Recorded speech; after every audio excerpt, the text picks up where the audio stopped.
Ba-dum-bum-bum. Ba-dum-bum-bum. Hello, ladies and gentlemen. Today we're taking a look at injuries and vile deeds. I do not have a good enough camera to really look at the actual physical book, but I supported this project back on Kickstarter as a PDF tier, and later on BackerKit added a physical book. The colors of the screen, I will tell you right now, do not do the actual book justice. The art looks a lot better with the actual book. That being said, on the cover is an adventurer facing down a nightmare soul sorcerer and his summoned blood elemental in a haunted forest. So my plan today is to look at a couple things in this book. Number one, the injury system. Both of them, technically, because it's technically two different systems. One for the players, one for monsters, by the players. So, we're going to take a look at those. This is going to be a longer video, definitely. So, if you don't like longer videos, I apologize.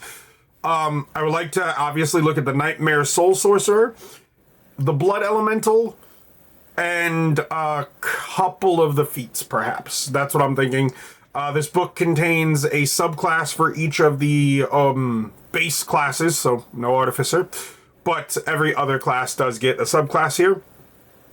It contains some optional stuff for Sorcerer, and that's part of the reason I kind of want to look at Sorcerer, because new meta magic options are always cool in my opinion. It contains a mini bestiary, I'd say. If we look at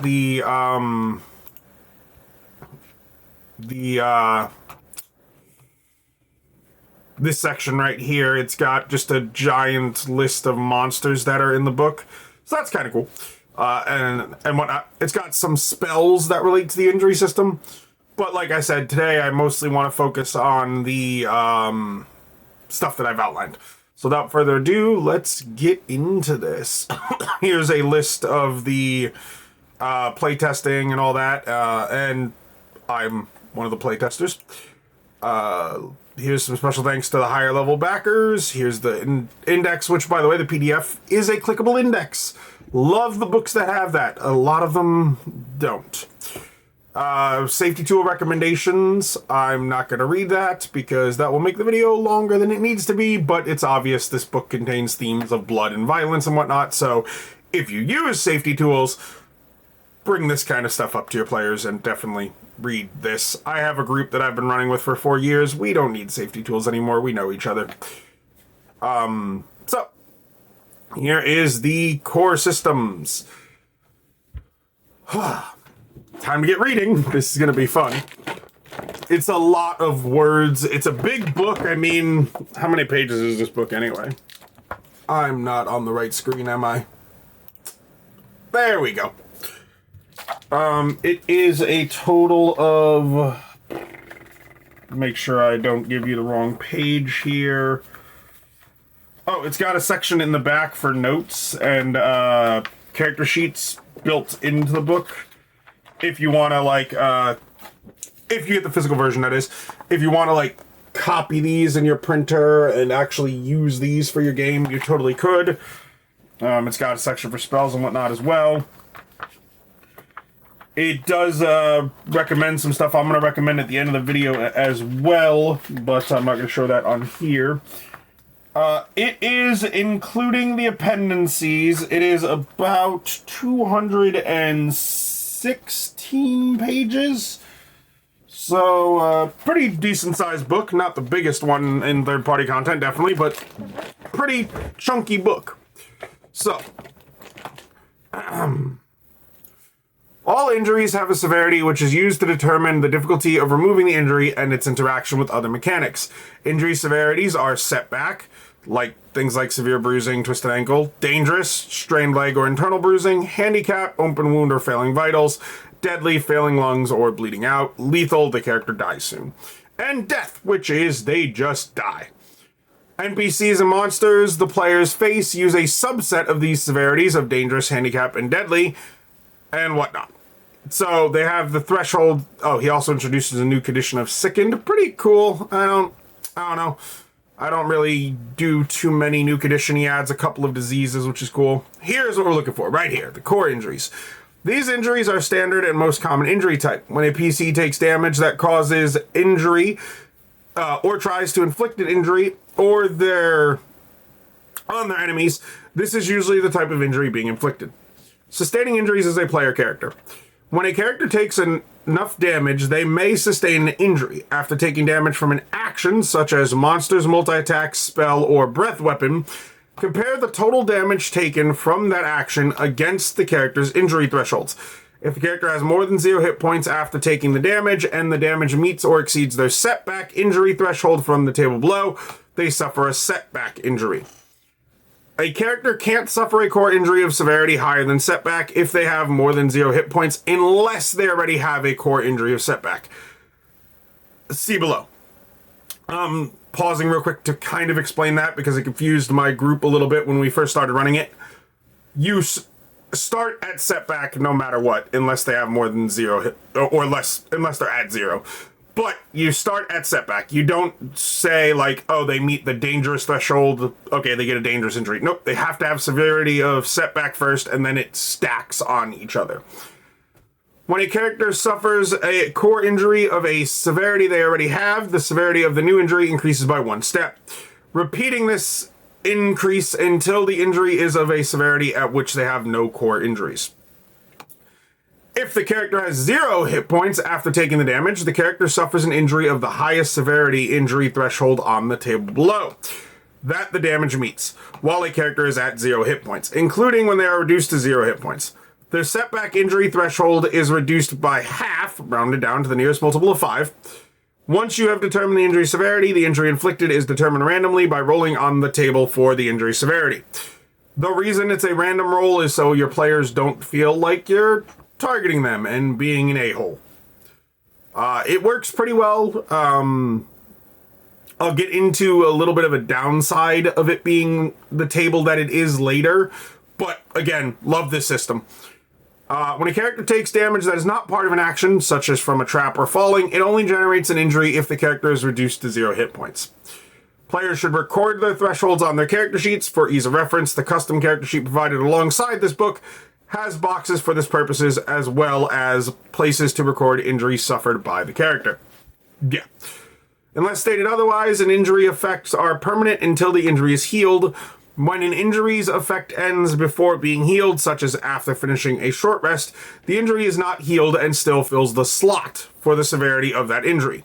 These thresholds are set so that at very low levels, severe injuries are incredibly unlikely to occur, but by levels 5 to 10, depending on the hit points of the characters and the damage output of the enemies they fight, they should start to become more likely.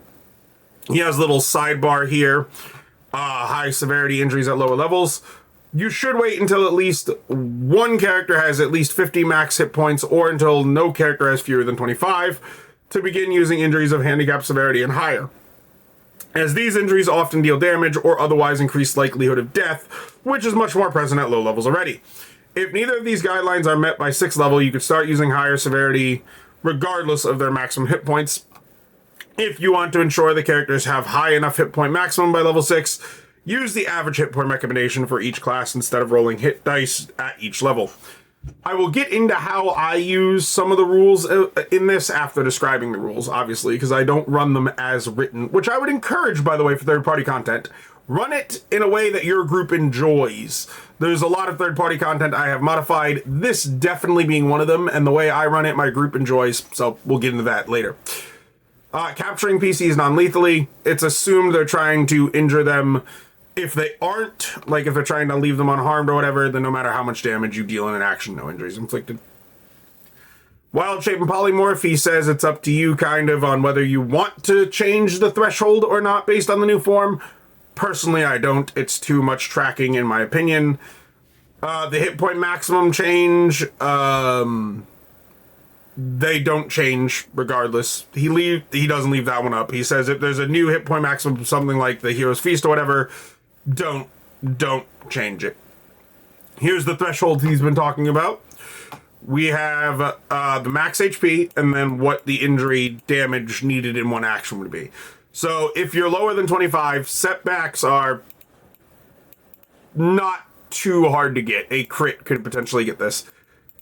Especially if you use another product I plan on reviewing at some point, the critical hit decks by Nord Games.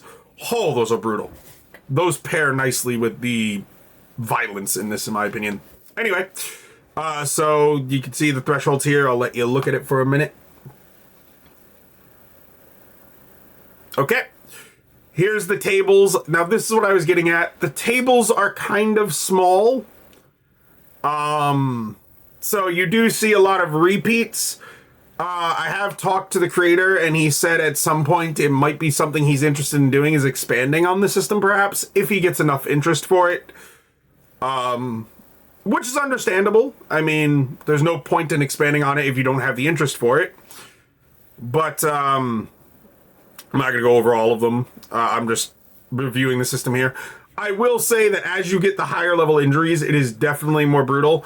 And there are some typos in the PDF as well as the print of the book. I don't know if he plans on fixing those or not. My guess is probably not, because he already solidified the print of the book and that's what he sells. But the typos aren't that big of a deal. It's minor stuff, like, for example, where it's talking about the injuries. It mentions something about the deadly or whatever. No, the dangerous one, I think. Yeah, it says something about, like, the one level that it's not supposed to be and mentions another level. Regardless, good book, good book. Damage loss. Regardless of whether or not a threshold is reached, the character's actions deal less damage as indicated in the NPC injury threshold table below. This damage reduction is applied after comparing damage against the injury threshold. Here's the rules for the NPC injuries, which is a little bit different. Oh, I skipped that. Oops. A PC may declare their intent to inflict an injury against a non-PC creature as part of an action. That requires an attack roll. When they do, they choose an aspect to target. Attacks, which gives you some examples of claws, teeth, weapons, etc. Defenses, resistances and immunities. Mobility, movement, special attacks such as breath weapon, or special mobility such as flight, burrow, teleportation, invisibility, as long as there's a body part associated. That's for the special mobility specifically. If they deal enough damage over the entire action to reach an injury threshold, they inflict the injury of any threshold they meet. I.e., if a PC deals enough damage where their action to hit the handicap threshold, they may choose to apply either the handicap or dangerous injury for the aspect they chose. Any damage resistance is applied before comparing the damage dealt against the injury thresholds. If the characters make one or more weapon or unarmed attacks as a bonus action during the same turn in which they attempted to inflict an injury as part of an action, damage from the bonus action is combined with the character's action when determining whether an injury threshold was met. This was added as part of the playtest that I was part of. I was running a monk character, and one of the things we determined in playtest was the monk with just 2 attacks had no way of doing enough damage in one action for actual injuries to happen. The Flurry of Blows was really needed for the monk. I don't remember what level we playtested at. I think it was like mid-tier. But it was really hard for me as the monk character to score injuries without actually incorporating the bonus action. If the aspect has already been injured at that severity, the attacking character may choose to inflict an injury to that aspect of higher severity instead, up to the next highest severity that aspect has, not yet been injured at. This type of action can only be made using single target attacks. If the action allows multiple targets for the attacks, only the designated injury target can suffer an injury, and only the damage to that target can be applied towards the injury threshold. It is important when we get to the feats a little bit later. There is things that modify that part of the rule, where like you can damage more than one creature with your injury or whatever. So there's that. We already read the damage loss rules here. The injury severities for monsters differ slightly, which are dangerous, handicap, and deadly. He has once per turn, no action required. A character can make an Arcana, Religion, Nature, or Insight check, depending on the creature type, to identify strengths and weaknesses of an opponent to target for an injury. The DC for this check is 10 plus 1/4 the creature's CR rounded up. On a successful check, you learn a piece of information which helps you to choose an aspect to target for injury. For example, you might learn the creature has no abilities that require saving throws, making special attacks a bad choice. or that it has several damage resistances to types that you or your allies deal, making defense an excellent choice. You might also learn that a creature has a trait that increases or decreases its thresholds against specific damage types. For every 5 by which you surpass the DC, you learn an additional piece of information about the creature. You may not reattempt this check. I don't know what he means by you may not reattempt this check. My assumption is you can't use like lucky or something to re-roll, is my guess. And I think that makes sense because, you know, at that point you're kind of metagaming a little bit in a bad way, in my opinion. Adjusting NPC injury thresholds. NPC and monster injury thresholds have been determined as a rough percentage of hit points and based on estimates of average damage that various classes can put out at levels one would expect to fight creatures of various hit point thresholds. If the thresholds are too low or too high for your particular party, or you want certain monsters to have higher or lower thresholds than normal, you should absolutely feel free to adjust them. Different groups have characters of different levels of optimization, and these rules are aimed to provide a useful average. I love that. I love that, absolutely. Always, like I said earlier on, always make third-party content your own. Running it rules as written sometimes just doesn't work. Here's the NPC injury thresholds. Right here, as you see, they're a little bit higher than player characters, but that's to be expected. I mean, 50 or less than 50, I mean, is like 10 to get a dangerous, so it's not that hard for your players to be able to injure an NPC if they want to, which I personally enjoy. My group enjoys it. After I read the rules for Deathblow, I'll give you an example of a kind of mini boss fight we had in our current campaign that actually used these rules, and it was so damn cool. Deathblow. After being inflicted with a number of injuries equal to its Constitution modifier, maximum of 4, including 1 of deadly severity, a creature becomes imperiled. Whenever an imperiled creature gains an injury, it must immediately make a Constitution saving throw or die instantly. The DC for this saving throw is equal to 5 plus the number of injuries it has. The DC is increased by 5 if the creature's current hit point total is below half of its hit point maximum, aka the thing's bloodied. For those of you who use 4th edition rules or the Bloodied edition, you know what I'm talking about. Or if you watch my Bloodied and Bruised for the Monster Manual, that's on this channel as well. I'll actually link it somewhere up here, I guess. If I can figure that out. Creature with legendary resistance. Oh wait, applying any damage that was dealt as a part of inflicting the injury first. A creature with legendary resistance cannot use that trait to succeed on this saving throw. A creature can't inflict a death blow more than once per turn. So that means if your player characters try to death blow a creature, it succeeds a saving throw, they can't immediately try it again with like a second attack or whatever else. I respect that absolutely. With the NPC system, you would as previously mentioned, you either target the attacks, the defenses, the mobility, the special attacks. And now to get into that example we had before that I was going to mention.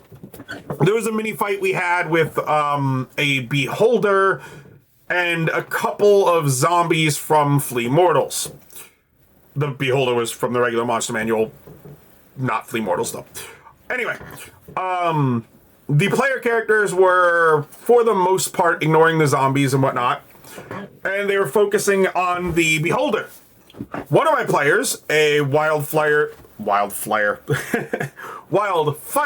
druid, had wanted to attack with her Flameblade spell, Enhanced Flameblade, because it was a little perk I gave her related to story reasons, that she had a more powerful version of Flameblade as the same level of Flameblade. It did a couple more dice of damage at the same level of its normal. Anyway, she had asked, because I had been using the Death Ray a bit, she had asked if she could use the Flameblade to slice off the Death Ray. And I said yes, that would be targeting the special attack is what I ruled at that time, because they require saving throws, so I assumed special attacks. And she did way more than enough damage. It cut it off. I flavored it as you slice your Flameblade through this Beholder's death stalk. As you're doing this, you feel your blade kind of slow down. Not because you're weak or anything, but because as you're cutting it, you're cauterizing the eyeball. In this specific campaign, I had modified Beholders to have Trolls regeneration. Essentially, if I didn't give the cauterized part, it would have regenerated the eye, and that would have sucked. So I just did the cauterization. There are also special injuries in here. Silencing Strike is one of the most powerful, in my opinion. If you meet the threshold to inflict an injury of dangerous severity or higher, the creature gains the silenced injury. Which is, when silenced, a creature cannot speak at loud volumes, which interferes with their ability to call for help or otherwise verbally aid their allies. This does not interfere with spellcasting. This injury counts as setback for recovery purposes. However, if a character did want to prevent verbal components for spellcasting, they would need to meet the threshold for an injury of deadly severity. That is a quite good injury to be able to inflict. And stuff. There's blinding, there's deafening, there's injuries by damage type, which I really like. And the way you recover from these is you can heal in combat with a medicine check using either a spell that restores hit points or a healer's kit. The DC depends on the injury as shown here.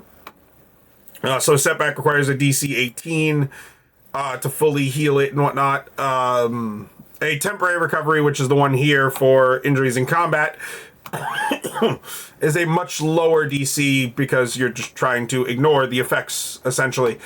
So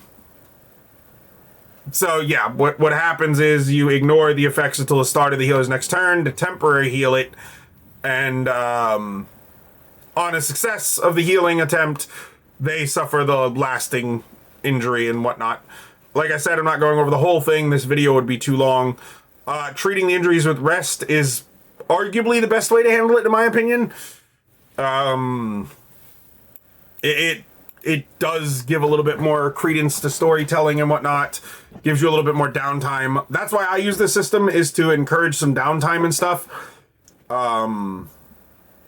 It's a really big book. I don't have the time to read all of it. I'm sure this video is probably going to be over 30 minutes by the time I'm finished reading everything, or at least very close. Here's the potions. Oh yeah, potions add the potions and spells that you cast to do the medicine check. If you use potions or whatnot, add a bonus based on the thing. For spells, it's +1 to the medicine check per level of the spell, I believe. Yeah, right here. +1 bonus for every spell level. Yep. So if you cast like Cure Wounds at like 8th level or whatever, it's +8 to the spell check. So, you know. You do have to be in 5 feet within of the creature to make the medicine check, though. So it does still kind of encourage getting close to heal the injuries. Automatic success with powerful magic. I personally choose to ignore this one. But essentially spells like Regenerate or whatever could just fully heal the injury. I have not solidified my position on that one yet. We haven't reached high enough levels of play. It's something I've been debating in my head. Repeating the check, especially for injuries that have no ongoing effect, a healer with sufficient time will eventually succeed at removing the injury given at least an hour over the course of a short rest, basically. A healer can retreat the result of their medicine check as the same number as though they had rolled a 20 on the die when treating an injury. In this way, no spell can be cast, no healing potions or other healing effects can be used to increase the result of the check. The injured creature continues to suffer the effects of the injury until the end of the hour, after which they gain the appropriate lasting effect, which we'll get to here in just a second. If the healer's medicine check bonus +10 would meet temporary recovery DC for an injury of that threshold, the patient also does not suffer any effects from the injury over the course of that hour. The lasting effects. If an injury is treated too quickly due to a quick and dirty solution applied in the midst of battle, or at camp as a means to ready a character for continued battle, the body can become confused or fatigued. This is represented by lasting effects, presented in the table below. The character must finish a number of long rests depending on the severity of the lasting effect before its effects are removed. If a character suffers a new lasting effect of the same severity, it resets the number of rests required to recover from the effect. and any numerical portions of the effect are additively increased up to 3 times. If the numerical effect cannot be increased, or there is no numerical effect, an injury of that severity cannot be recovered from without finishing the full number of long rests specifically, required until the lasting effects are removed. So setback gives you one. They all give you a little bit of effect. It does create kind of a spiral if you are too aggressive with combats. But again, you don't have to constantly target your characters for injuries. It does require a little bit of nuance on how 5e works to fully use it to the best of its ability. But it is a great system. NPCs and monsters, yeah, it just don't heal them. It doesn't make sense that a person could heal this quickly. While the intent of these rules is to introduce long-term consequences for combat, it retains a more heroic style. If desired by the GM and the players, for example, if running a more politically oriented campaign where combat is to be avoided at all costs, try increasing the amount of time it takes to heal an injury to twice as many rests or even weeks rather than rests depending on your setting. He then says in his own campaigns, he sometimes uses a narrative form of long rest so that it only occurs when appropriate based on the story and how many counters the party has had. Their last long rest, which allows campaigns with longer travel sequences to avoid healing instantly as the party travels from one location to another. If you choose to use this method as well, I highly recommending players to declare they would like to take time and rest off their injuries. But if they do so, make sure the world changes around them and that there is a reasonable consequence to their inaction if it is done in an inappropriate time. And then he has some variant rules. I kind of use an option of fighting till the end and less lethal death saves in a way. I definitely use the special injuries for player characters. My party agreed to it, and it's just great fun. As long as you're not an a-hole about it. The way I run these variant rules is I definitely use this right here. The less than lethal death saves, where player characters that receive their third death save throw failure don't die, but instead gain an injury of setback severity, which increases as normal. And they stop making death saving throws as though they had been stabilized. What I do for the fighting to the end, however, is I don't have them make saving throws to remain conscious. I just have them remain conscious. They don't lose their turn as a result of being at 0 hit points, and they can continue taking their turn as normal, still concentrating on spells or whatever, but I still use that if they're at 0, they automatically take an injury if they are damaged. So that way, and the reason here is because it still encourages healing, because if you're at 0, you get hit, you take an injury. And on top of that, the less than lethal death save variant, if you're at 0 hit points in D&D and you take a hit, that hit gives you 2 failed death saves. So, it can kind of spiral a little bit, so it encourages the healing still to happen. And my group's had fun with it. We've had a couple encounters where the party has walked away pretty injured. We're still testing things out and seeing how we feel about certain things because the book is relatively new. It just came out last year. And I just got the physical copy, I think, in like November or whatever. I decided to wait to open it until Christmas. So that way I kind of had some Christmas presents for myself. I love this book. Injuries is fall damage. We have used this one definitely. It makes falling much, much, much deadlier. And I appreciate that because falling feels like a joke in 5th edition. I'm just going to say it. This variant removes, like I said, just a bunch of variants. Using it with slower natural healing from the DMG. If you don't know that rule, it essentially limits the amount they can recover and whatnot. I'm ignoring the torture stuff and all that because that is a different part of this. That's the Vile Deeds part of this book. As I said, I would like to review the Nightmare Soul and a couple of the other stuff. So here is the Nightmare Soul. The power is the picture above or below. This is a picture of the Nightmare Soul here. Very cool artwork. That is one of the things I will say this book has that I love about third-party content, and this book is no different. It has very, very gorgeous artwork. Oh, too far. All right, the Nightmare Soul Sorcerer. The power you wield is born of untold horrors visited upon you in your daily dreams. Some speculate that such power originates from extraplanar beings. Others speak of terrible curses whose power overflows their container. But no matter the truth, you have learned to harness and weaponize your fear. As your might grows, you will learn to wield your pain as a focus for your magic and even plunge the minds of your enemies into a waking nightmare. Now, I'm not reviewing the mechanics in this video. I just wanted to review that flavor because that's so awesome and show you the art of it, obviously, because it was mentioned in the cover, and I thought that'd be cool. I am going to be doing a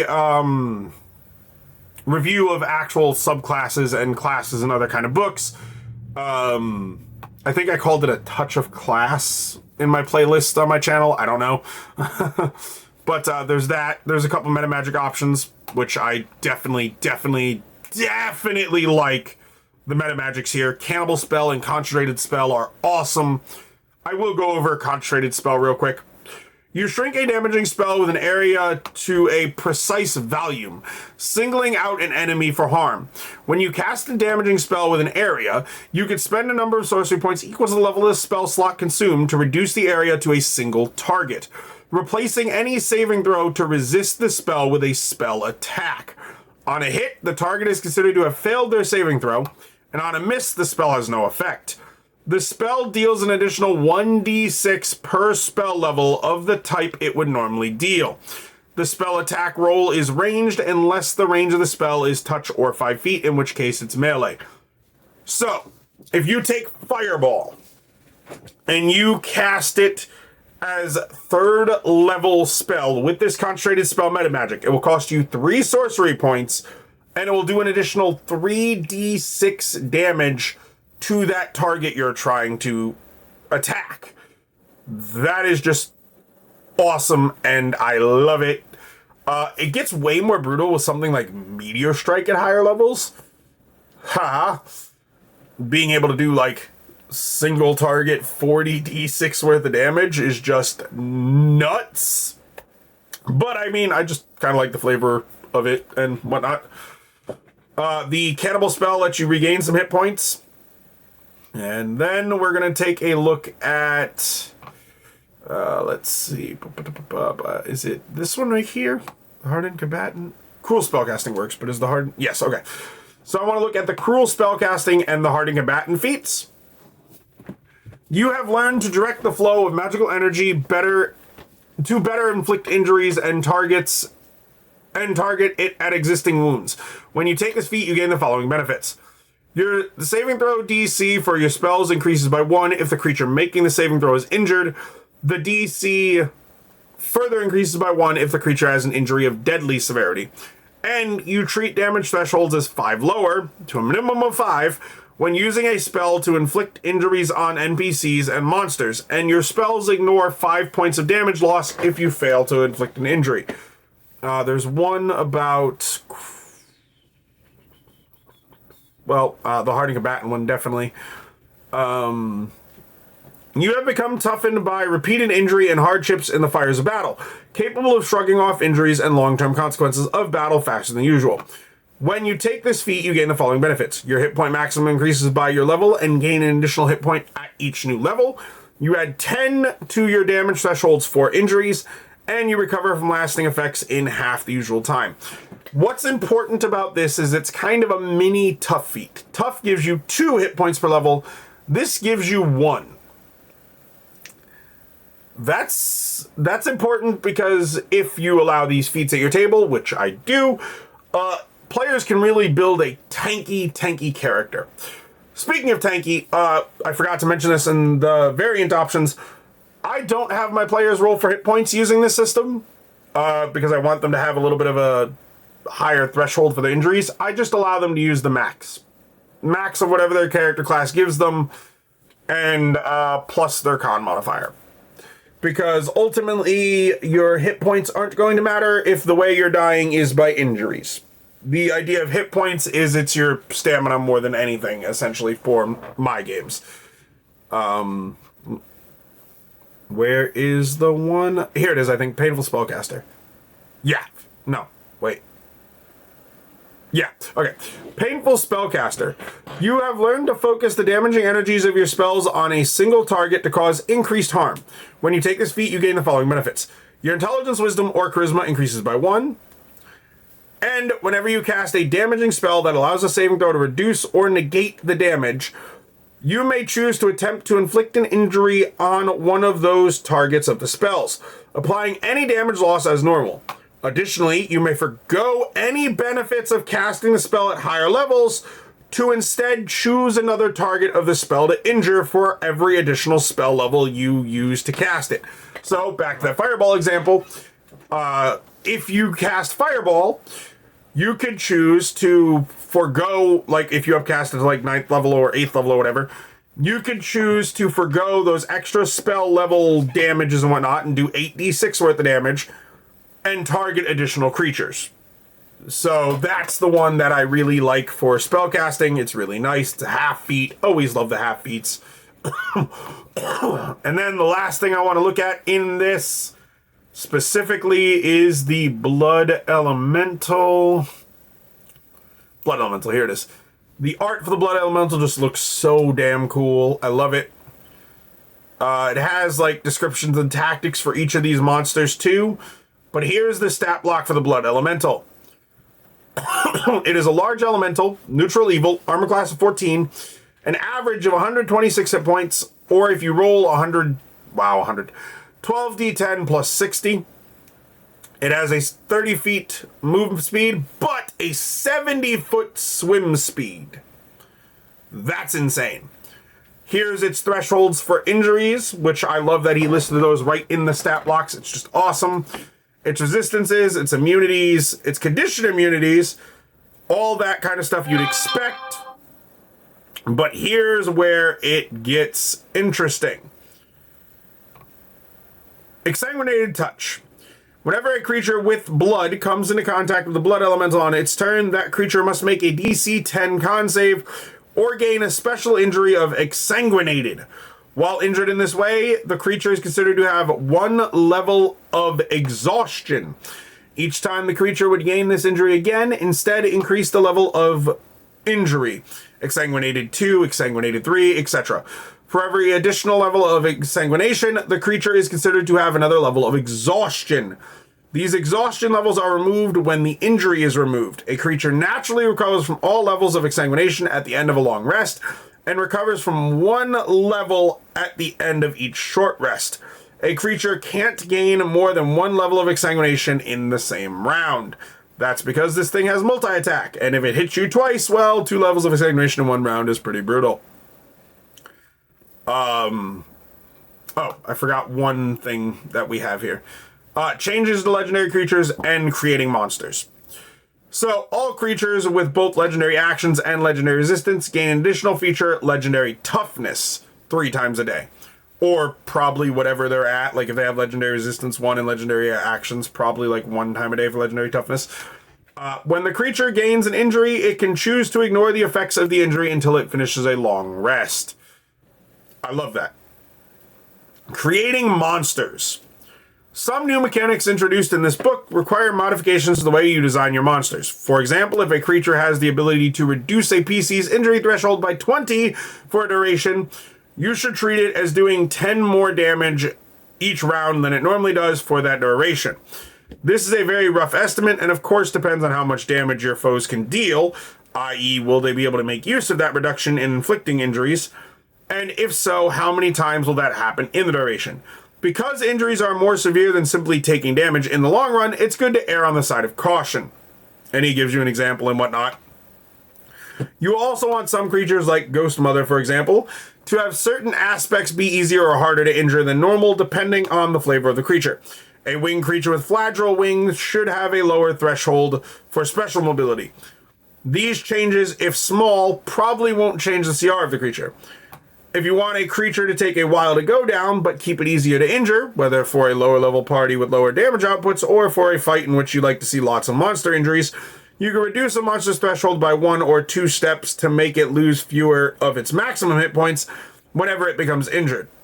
greatly encouraging kills to come about from death blows rather than as a result of damage. When doing so, consider its maximum hit points to be lower than normal when measuring the creature's CR, as the lowered injury thresholds do create many opportunities for PCs to create weaknesses in the monster. Whew. Reading, man. Monsters with injury triggers when playing without monster injuries. Some monsters, like the giant heroine...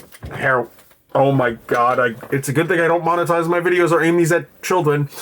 Heron, not the word I just said, have specific traits or abilities that only function as a result of the monster sustaining an injury. In such cases, you should replace the need for an injury with an amount of damage taken in one turn, equal to the threshold required for the injury. If no threshold is specified, use the dangerous threshold for the creatures. Creatures like the Wrath Demon that can only be killed using injuries lose that ability and instead must make a DC 5 plus damage dealt Constitution saving throw to remain at 1 hit point when taking damage that would reduce them to 0. And again, just the gorgeous art on these blighted beasts. I mean, just the art in this book alone, it's so gorgeous. It is just so beautiful. I mean, look at that one. That's pretty sweet. Like, the art, man, that's what I can't get over. The Angels of Blood and whatnot. Like, it is just so cool. He lists some of the media he got inspiration from, which I enjoy that. That is awesome. Castlevania, Demon Slayer, Monster Hunter, Shadow of Mordor, Assassin's Creed, The Witcher.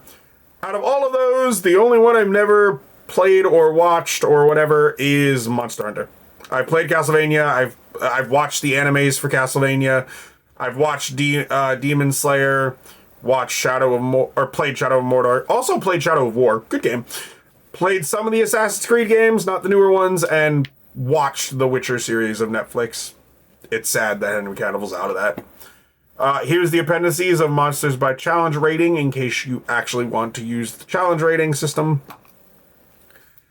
As I said, all in all, massive size book. Here's what I was gonna shout out at the end here. If you want to enhance your experience with this, the PC Injury Reference Cards is a set of 90 mini-sized cards containing 5 copies of each injury that player characters can sustain, along with the severity, medicine DC, and number of rest required for recovery. The cards are also reversible with the lasting effect gained after removal of the injury shown on the other side. Here's kind of an example of what they look like. I plan on buying these at some point. Right now I don't have the money to, but I definitely plan on buying these at some point. They look gorgeous. They add to the experience in the game. He also has spell cards, and then here's the character sheet, which if you get the PDF, I suppose you could just print it off.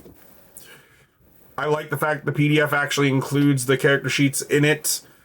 Here's the injuries and diseases right here. This is great little section right here. Setback, disease, all of this. Days of progression on your diseases and stuff. The stages they're at. Your rest remaining for all of that. I love it. I absolutely love it. Section for spells, because you know it is a character sheet. It does need to have spells, obviously. Your reactions, your bonus actions, proficiencies, all that kind of stuff. Great little system. Love it. For me, this has earned a permanent spot at the games I run. Right up there with, and this is big, I said this in my written review too, this is right up there for things like Heliana's Guide to Monster Hunting, Alkandar's Almanac, Valda's Spire of Secrets, a lot of big third-party hitters. Lone Colossus Games definitely has a bright future in third-party content, no doubt about that to me. I'm looking forward to his next project, which I plan on doing a preview video on later down the road when we get closer to the release date, or at least the project launch start, which is planned for March, according to the backer kit. There's 2 ways you can get this book. You can either get just the PDF for $24.99 on DriveThruRPG, 5-star book so far. 7 ratings, so that tells you a lot. Or you can get it directly from his website. This is the way I'd recommend doing it because there's more options here.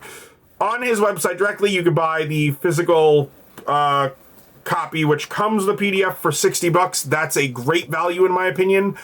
When you have third-party books that are higher priced sometimes and don't come with a PDF, that's kind of annoying to me. So I like the fact that the hardcover includes the PDF. And there's other companies that do that too, and whatnot. But I love the fact that the hardcover includes the PDF.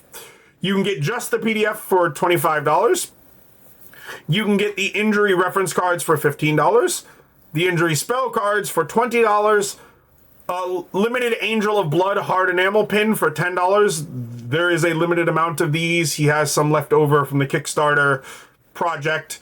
And you could also get his other project, which I personally know nothing about, other than the fact that it's a game designed for younger audience. It's a brand new TTG RPG called Wormlings. You could get some of that stuff if you wanted to. I personally know nothing about it, so I'm not going to say anything about it. But this is the way I would recommend getting Injuries and Vile Deeds. Right here is through his shop site, which I will link both the DriveThruRPG and the Lone Colossus game shop. Actually, I probably will just list the shop down below. But if you purchase this, I highly recommend leaving a review if you enjoy it. And even if you don't leave a review, reviews are supposed to be just honest critiques, and that's what we look for.